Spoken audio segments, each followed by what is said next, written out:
Hi, this is Dr. Tom Klein, back at you with Dr. Tom Talks. We've been answering questions, and today's question has to do with colon cancer. If you'll remember, this is Colon Cancer Awareness Month. There's lots to talk about with colon cancer, and colon cancer has been a killer of many people, and I'm sure you've even known some. In fact, it's the second leading cause of death in cancer among women and the third leading cause among men. It kills up to 700,000 people every year. Devastating.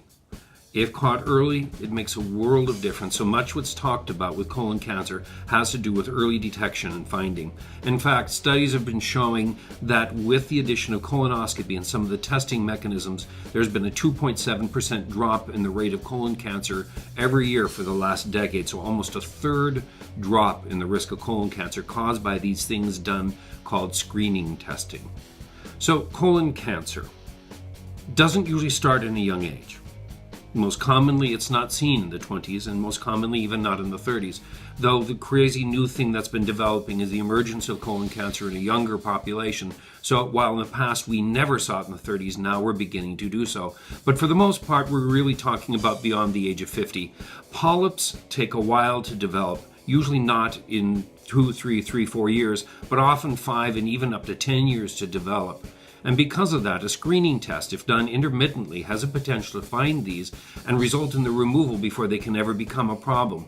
So when people hit the age of 50, the current recommendation is that all people should get their colon screened, especially if you have a family history, because with a family history, you almost double the risk of having colon cancer every time that you're screened.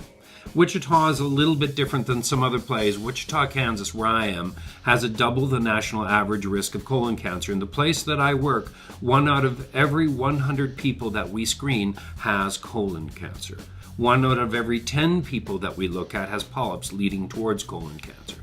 So it's real and it needs to be addressed. It's commonly scary for people when we talk about screening for colon cancer. The first thing that comes to their mind is this thing making them have diarrhea. And it's true. No matter what I do, all the preparations for colon cancer require the exact same thing. You gotta have a flood. With no flood, it's not clean. If it's not clean, I can't see. I can't see. There's no way to know whether you have polyps or don't have polyps.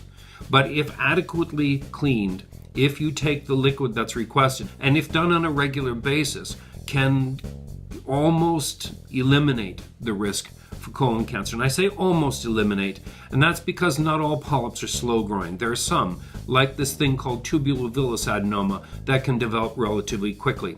And so we are constantly watching.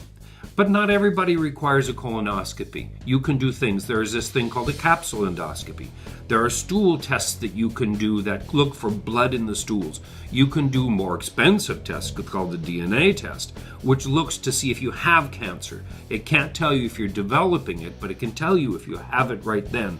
So there are things, even a CAT scan can be done that looks at the intestine and can see whether or not you're developing cancer or polyps. In each of these, there's different requirements for preparation. Usually if you're going to get something looked at by a CAT scan or by a capsule or by a colonoscopy or by a sigmoidoscopy, in all those things, there is preparation that must be done. If the colon's not clean, we can't see it. So those require effort. The ones that don't require effort is the stool guaiac test. It's one that looks for blood. It's not very sensitive and it's not very specific. You can have cancer and not bleed. You can have no cancer and find out that it's bleeding from another source. And if there's ever any blood, it automatically means that you have to have a colonoscopy, where a scope looks directly at the colon. At the same way, there are 2 other tests called the FIT test. It's called an immunohistochemical test. It looks to see whether or not another way of looking at the stools to see whether or not you have a reaction that indicates you might have advanced polyps or moving towards malignancy. It's less expensive than the DNA test, which can be almost equal in cost to that of the colonoscopy. So it's not like there aren't other options available to you. They are. At this point in time, the most reliable and the most consistently used is the colonoscopy, and the one that we recommend is that. But if need be, if it turns out that that is just not a possibility for you for cost reasons or for for injuries in the past or things that have happened that you're concerned about, please don't not test. Please, in those times, go to your physician and ask for one of the alternatives.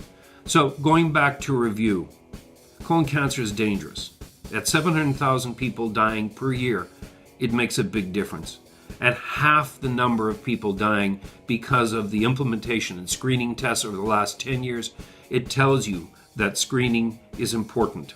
And I know it's difficult to do screens. I know it's difficult to take liquid that washes out your intestine, causing diarrhea. I know it's difficult not to eat for a day.